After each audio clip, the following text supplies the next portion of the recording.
बहनों और भाइयों, यीशु मसीह के पाक पवित्र नाम में मैं आप सबको सलाम कहता हूँ। खुदा का शुक्र है कि आज फिर खुदा ने ये मौका दिया कि मैं आपके सामने उसके ज़िंदा कलाम को लेके आपके सामने मैं मौजूद हूँ, ताकि उसके वचन में से हम लोग कुछ सीखें। मैं मॉरिस सैमुअल मिनिस्ट्री की तरफ से आप सबको वेलकम करता हूं, आप सबका स्वागत करता हूं। खुदा का शुक्र है कि आज मैं फिर एक नए वचन के साथ आपके सामने मैं मौजूद हूं। जैसे कि आप जानते हैं कि मैं हर बुधवार को और शनिवार को अमेरिकन सेंट्रल टाइम के मुताबिक सुबह 9 बजे और इंडियन स्टैंडर्ड टाइम के मुताबिक शाम को तकरीबन 7:30 बजे मैं आपको इस मंच पे मिलता हूं, जिसका नाम है वचन वाचा विश्वास। तो मेरा पूरा विश्वास है कि आप अपना कीमती वक्त निकाल के खुदा के वचन में से सीखते हैं और एक दूसरे की मदद करते हैं, ताकि वो भी आपके साथ मिलके खुदा के वचन को जाने और उस यीशु मसीह के पद चिन्हों पे चलने की कोशिश में रहे, उसको हम फॉलो करते रहें। तो आज का वचन शुरू करने से पहले आइए खुदा से हम सब मिलके समझ मांग लें, बुद्धि मांगे, ताकि उसकी जो उसका वचन है उसकी गहराइयों तक हम जान सके कि खुदा हमसे क्या कलाम करता है, क्या चाहता है। तो आइए अपनी आंखों को बंद करें। हमारे मेहरबान और सच्चे खुदा बाप, तेरा शुक्र है कि तूने आज तक हमें संभाल के बचा के रखा और ये मौका दिया कि हम आज फिर तेरे वचन को जाने, सुने और समझे और उस पर चलने की हम कोशिश करते रहें, क्योंकि तेरा वचन बताता है कि तू इंसान को बार बार मौके देता है ताकि वो बच सके, उसका आत्मा पूरी तरीके से बच जाए। खुदावंद, मेरी दुआ है जितने भी लोग इस वक्त तेरे वचन को सुन रहे हैं, खुदा बाप तू उन्हें बुद्धि दे, उन्हें तंदुरुस्ती दे, उनके खानदान पे तेरा रहम हो, उनके बीवी बच्चों पे, पूरे खानदान पे, नाती पोतों पे, एक्सटेंडेड फैमिली पे खुदावंद तेरी आशीष बनी रहे। मैं जबकि तेरे वचन को बांटने जा रहा हूँ, शेयर करने जा रहा हूँ, खुदावंद मेरी दुआ है बोलने वाला मैं नहीं बल्कि तेरा आत्मा मुझ में होके बातचीत करे, और जो कुछ भी मैं बोलूं वो मेरी तरफ से नहीं बल्कि तेरे वचन की तरफ से हो। खुदा पवित्र आत्मा मुझ में होके बातचीत करे। इस छोटी सी दुआ को सुनो, कबूल कर, तेरे प्यारे बेटे यीशु के नाम से मांग लेते हैं, आमीन। बहनों और भाइयों, एक बार फिर मैं आप सबका इस प्रोग्राम में स्वागत करता हूं। जैसे कि आप जानते हैं कि पिछली दफ़ा हमने पढ़ा था कि परमेश्वर हमारा मालिक है, यीशु के खून के द्वारा हम खरीदे गए हैं, उसने सारी कीमत चुकाई।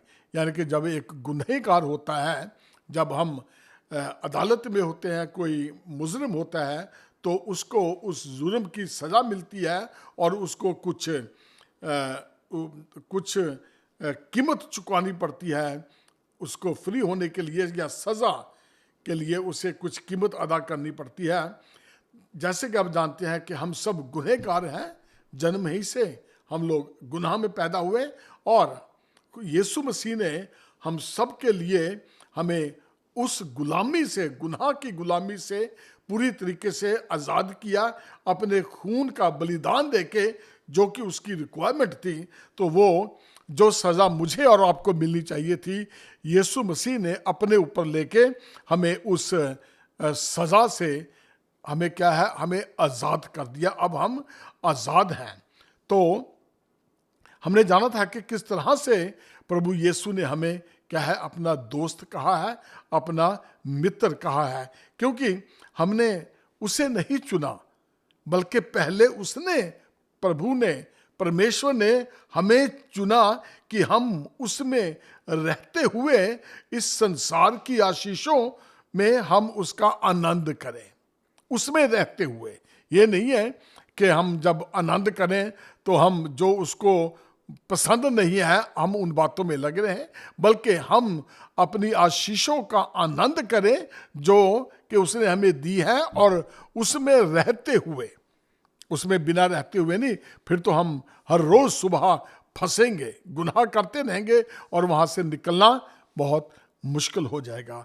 तो आज हम जानेंगे कि दाऊद भजन संहिता 143 और 10 से 12 में क्या कहता है। और वो खुदा से मांगता है कि मुझको यह सिखा कि मैं तेरी इच्छा कैसे पूरी करूं, क्योंकि मेरा परमेश्वर तू ही है। तेरा भला आत्मा मुझको धर्म के मार्ग में ले चले।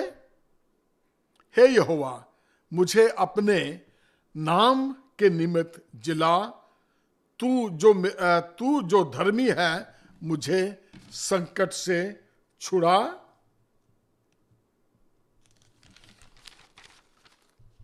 और करुणा करके मेरे शत्रुओं का सत्यानाश कर और मेरे सब सताने वालों का नाश कर डाल, क्योंकि मैं तेरा दास हूं। तो यहां पे फिर पुराने नियम में खुदा ने क्या, दाऊद जैसे दाऊद भी कह रहा है कि मैं तेरा दास हूं, क्योंकि हमने पिछली दफा सुना था, समझा था, जाना था कि इंसान जो क्या है, खुदा का दास है। लेकिन यीशु मसीह ने हमें क्या है, अपना दोस्त, अपना मित्र कहा है। तो लेकिन हमने अपने दोस्तों का जब हम नाजायज फायदा नहीं उठा सकते, तो यीशु मसीह का भी हमने क्या, हम उसका दोस्ती का, ये नहीं है कि जब हम दोस्त बन जाते हैं तो फिर हम सब कुछ करने को क्या है, आजाद हो जाते हैं। ऐसी बात नहीं है। तो दाऊद जब कह रहा है कि मैं तेरा दास हूं, मुझे बता कि मैं तेरी करुणा, तेरी मैं तुझमें मैं कैसे बना रहूं। यानी कि बार बार खुदा से मांग कर रहा है कि मुझे सिखा कि मैं तेरी इच्छा को कैसे पूरी करूं। तो जैसे आप जानते हैं कि अब आप समझ गए होंगे कि जो आज का टॉपिक भी यही है कि teach me to do your will. यानी कि दाऊद खुदा को कह रहा है कि मुझे सिखा कि मैं तेरी इच्छा को कैसे पूरा करूं।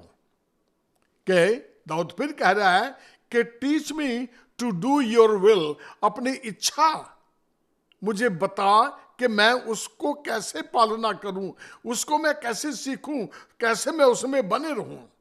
तो बहनों और भाइयों, हमारा परमेश्वर भी हम से यही मांग करता है कि हम उसकी इच्छा को पूरा करें। दाऊद यहां पे वही कह रहा है, मुझे सिखा कि मैं तेरी इच्छा को किस तरह से पूरा करूं। लेकिन अब होता इससे कुछ उलट है, क्योंकि अगर तो हम उसमें होके चलते हैं, प्रभु के साथ साथ चलते हैं, तो क्या है, प्रभु का आत्मा हमें क्या है, सिखाता रहता है कि वो हमसे क्या चाहता है, और हम उसी तरह से धीरे धीरे उसके साथ चलते रहते हैं। जैसे कि दाऊद की सफलता का राज क्या था? दाऊद की सफलता का राज यही था कि वो हर वक्त खुदा से मांगता था कि खुदा मुझे सिखा कि मैं तेरी इच्छा को किस तरह से पूरा करूं। वो खुदा के साथ साथ चलता रहा है ताकि वो खुदा की इच्छा को पूरी करे। और यही उसकी सफलता का राज था कि जितनी भी लड़ाइयां उसने लड़ी, उनमें से वो एक भी नहीं हारा। जब भी उसने लड़ाई लड़नी होती थी, वो जाके खुदा से दुआ करता था, खुदा मुझे कैसे ये जंग लड़नी है, कैसे मैंने जाना, मुझे सिखा। यानी कि रणनीति, लड़ाई की नीति में साइड से अटैक करूं या पीछे से या सामने से, तो खुदा का आत्मा उसे ज्ञान देता था, बुद्धि देता था कि आज तूने कौन सी रणनीति अपनानी है।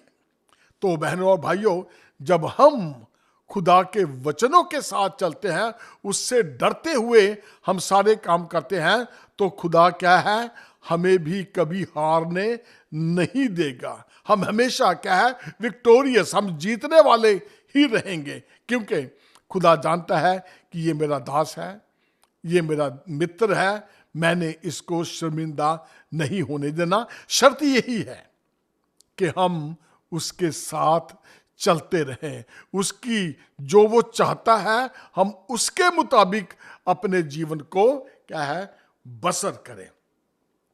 तो हमने इन 3 आयतों में जो मैंने पढ़ी थी 10 से 12 तक, हमने उनमें 3 आयतों में क्या देखा कि दाऊद अभी भी परमेश्वर ही की तरफ देख रहा है। वह जान चुका था कि मेरा खुदा ही मुझे हर समस्या से क्या है, छुड़ा सकता है, आजाद कर सकता है, मुझे जीत दिला सकता है। तो बहनों और भाइयों, आज हमें भी ऐसा ही कुछ करने की जरूरत है कि हम किस तरह से खुदा के साथ चलें, हम किस तरह से उससे सीखें कि हमें अपनी इच्छा सिखा, क्योंकि खुदा की हमेशा सबके लिए एक ही इच्छा है कि हर इंसान क्या है, अच्छी तरह से अपनी चाल चले, और जैसे खुदा चाहता है हम उसके साथ साथ चले, किसी को हम दुख ना दें। पवित्र आत्मा, सबसे पहली बात है कि हम, जब आत्मा हमारे अंदर है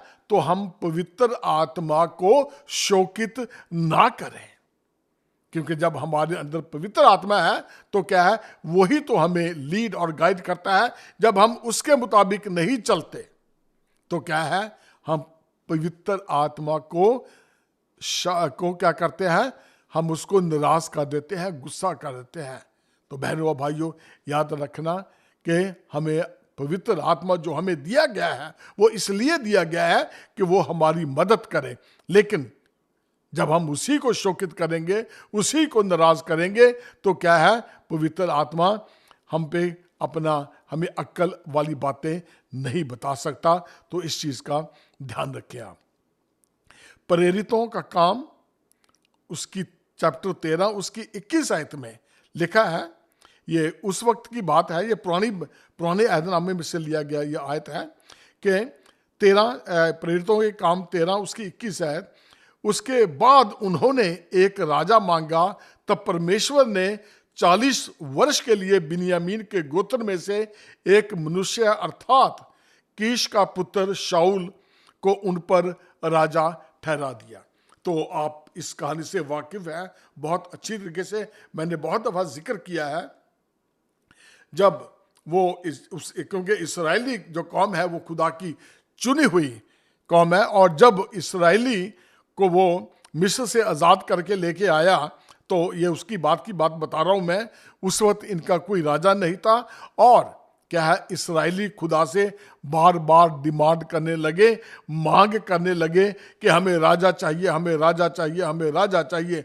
तो क्या है, खुदा दुआओं को सुनता है, और खुदा ने क्या किया, उस दुआ को भी सुन लिया, और उसने क्या है, शाऊल को उनके ऊपर क्या है, राजा ठहरा दिया। और उसकी बाद की कहानी आप जानते हैं कि शाऊल ने 40 वर्ष तक इसराइलियों पे राज्य किया, लेकिन क्या है, आखिर में क्या हुआ कि वो खुदा के वचनों पे नहीं चला, और उससे वो जो राजगद्दी थी उससे छीन ली गई। तो खुदा ने अपनी कौम इसराइल की पुकार को सुना और राजा दे दिया, लेकिन वह अपने घमंड से अपनी राजगद्दी को क्या बचा नहीं सका, क्योंकि उसने परमेश्वर का हुक्म नहीं माना था।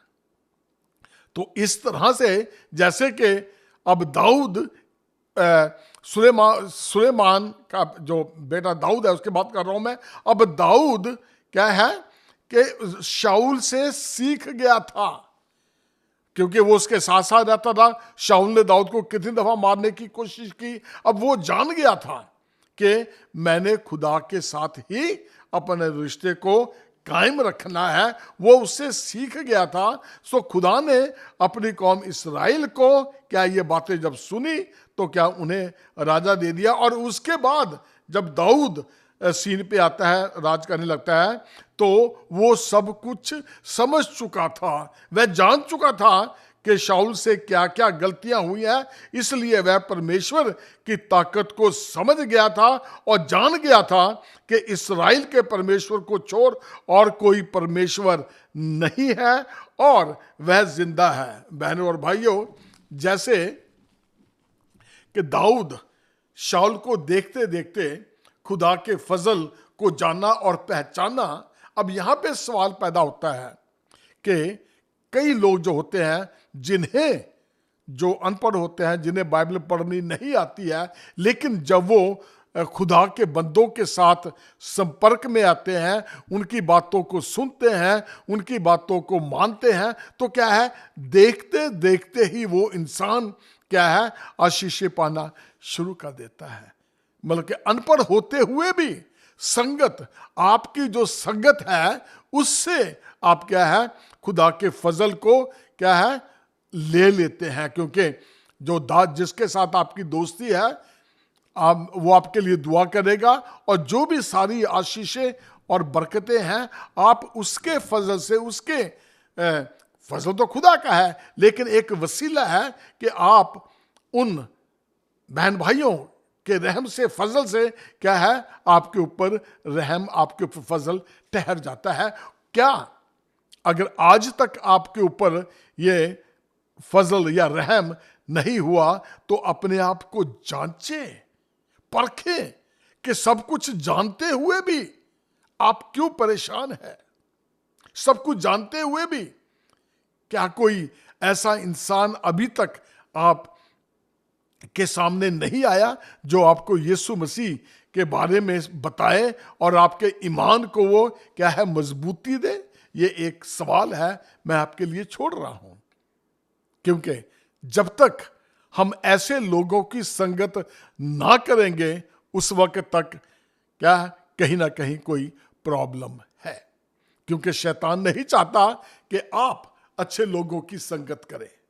तो अगर आप चाहते हैं, अगर आप जानना चाहते हैं कि प्रभु की इच्छा क्या है, तो ऐसे लोगों के साथ मिलना शुरू करें जो आपको सिखाएं, बताएं और आपके लिए एक अच्छी एग्जाम्पल बने, ताकि जो रिश्ता आपका खुदा से टूट गया था वो दोबारा बन जाए। अब किस तरह से हमने प्रभु के साथ अपने रिश्ते को बना के रखना है, उसकी मर्जी को हम लोग किस प्रकार से जानेंगे।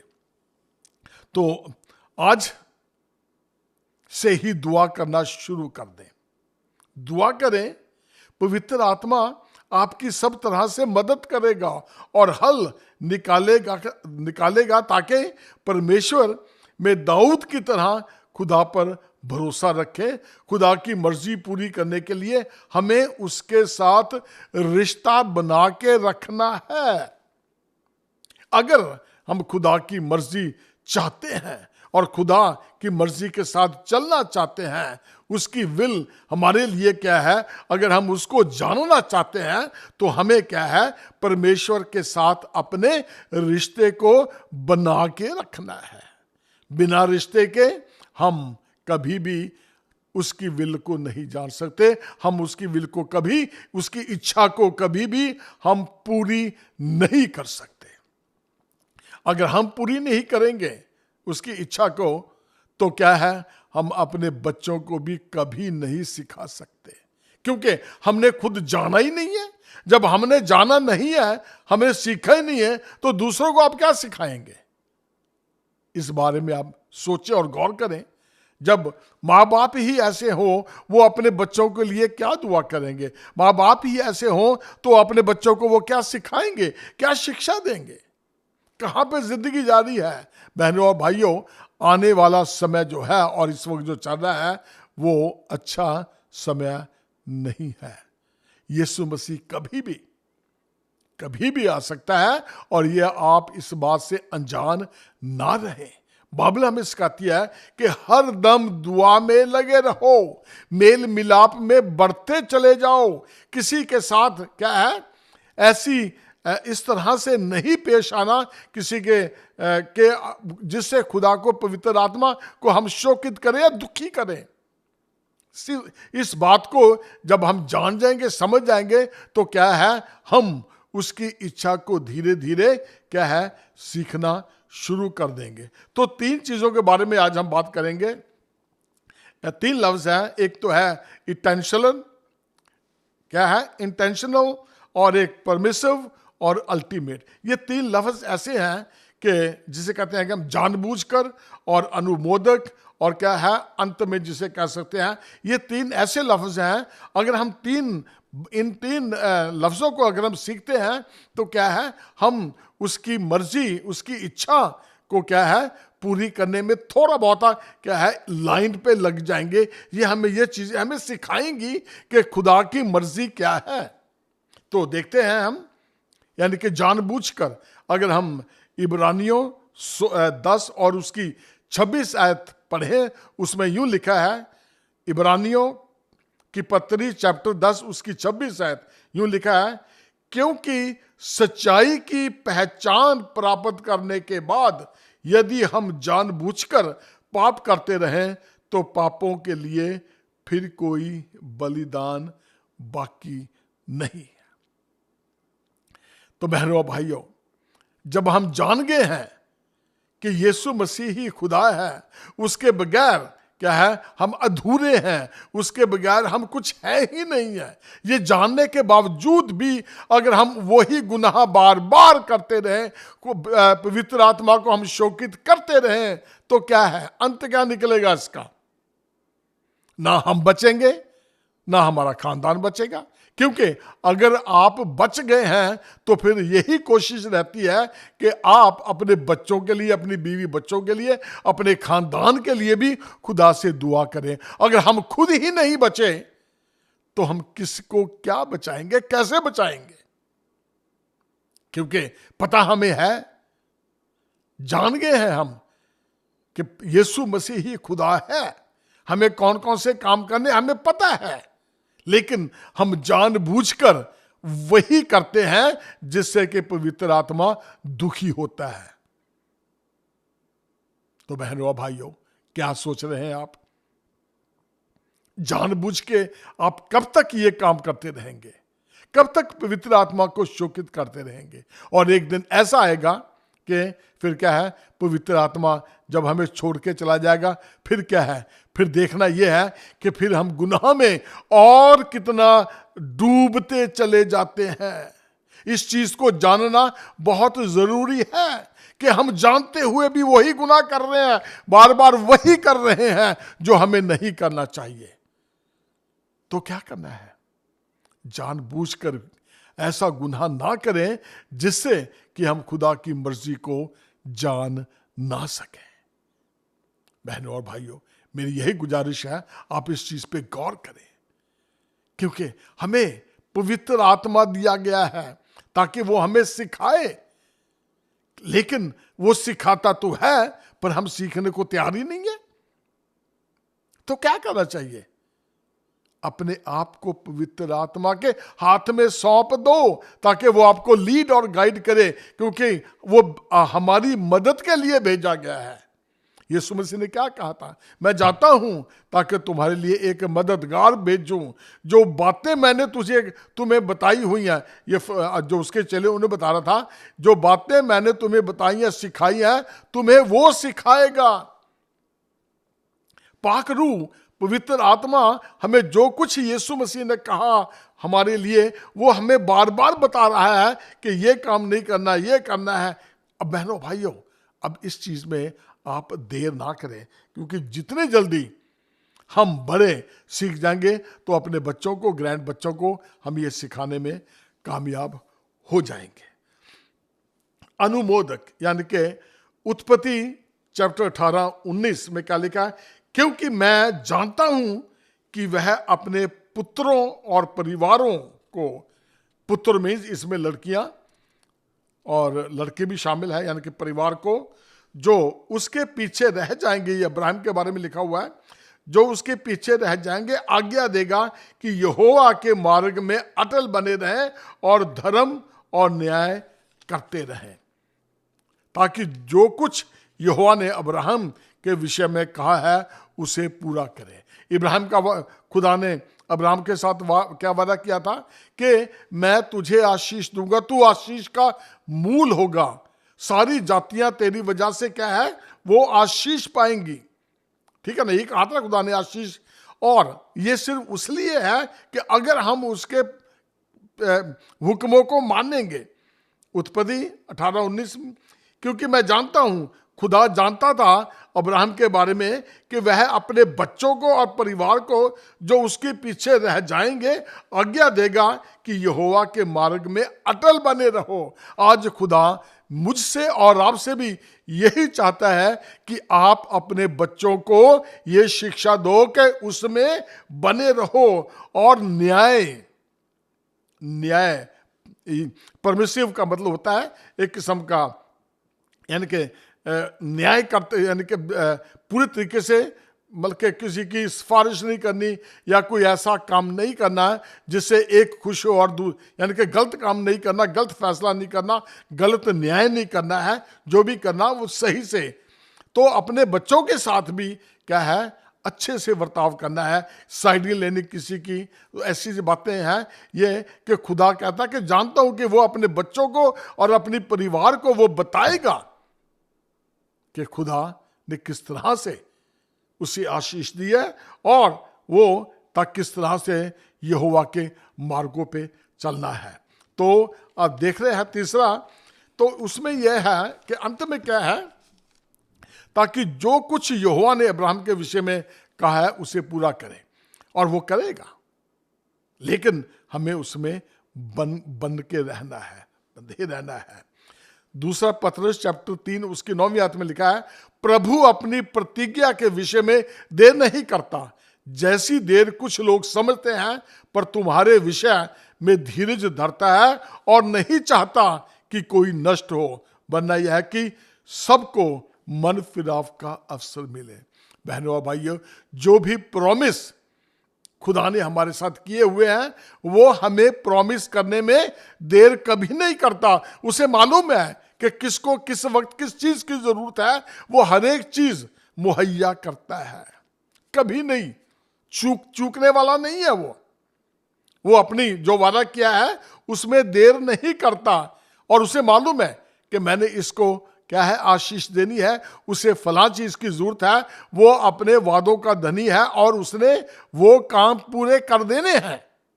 लेकिन क्या है, हमें उसकी इच्छा को जानना है, उसके साथ हमने क्या है बने रहना है। तो और इसके साथ और भी कुछ है, वो आप लिख लीजिए कि यीशु पर विश्वास रखें, शारीरिक अभिलाषाओं और हर प्रकार के गुनाह से बचे रहें, हर हाल में उसे धन्यवाद की भेंट चढ़ाएं और हमेशा भलाई और अच्छे काम करना ना छोड़ें। इसी तरह से अगर जब हम ये चीजें करेंगे तो धीरे धीरे क्या है हम उसकी मर्जी को जानना शुरू कर देंगे कि वो हमसे क्या चाहता है। जब हम उसकी इच्छा पे चलेंगे कि वो हमसे क्या चाहता है, बहनों और भाइयों, आप देखेंगे कि आप खुदा में किस तरह से बढ़ रहे हैं, आप किस तरह से उसकी आशीषों को एंजॉय कर रहे हैं उसमें रहते हुए। जब हम अपनी इच्छाओं को, ठीक है, अपनी शारीरिक इच्छाओं को मारते हैं और उसकी इच्छाओं पे हम चलते हैं, तो हम अपनी आशीषों को एंजॉय करते हैं। हम अपने बच्चों के साथ एंजॉय करते हैं, हम अपने ग्रैंड बच्चों के साथ एंजॉय करना सीख जाते हैं। तो इसी तरह से जैसे दाऊद कहता है कि मुझे अपनी इच्छा पूरी करना सिखा, बता मुझे।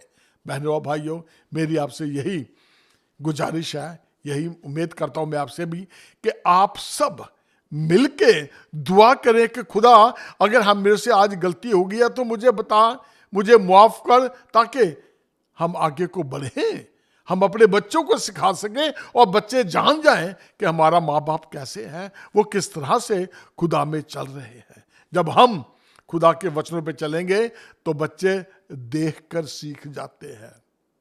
जैसे दाऊद शाऊल को देख के सीख गया था कि उसमें क्या क्या कमियां हैं, उसका राज्य क्यों, गद्दी उसकी क्यों छिन गई है, क्योंकि वो खुदा के साथ ईमानदारी से नहीं चला, वो खुदा के साथ उसने उसके हुक्मों को नहीं माना। अगर हम उसके वचनों को नहीं मानेंगे, उसके साथ नहीं चलेंगे, हम उसकी इच्छा को कभी भी जान नहीं सकते। अगर चाहते हैं जाने खुदा हमसे क्या चाहता है, हमारी उसकी क्या इच्छा है, उसकी इच्छा यही है कि हम उसके साथ हमेशा रहें।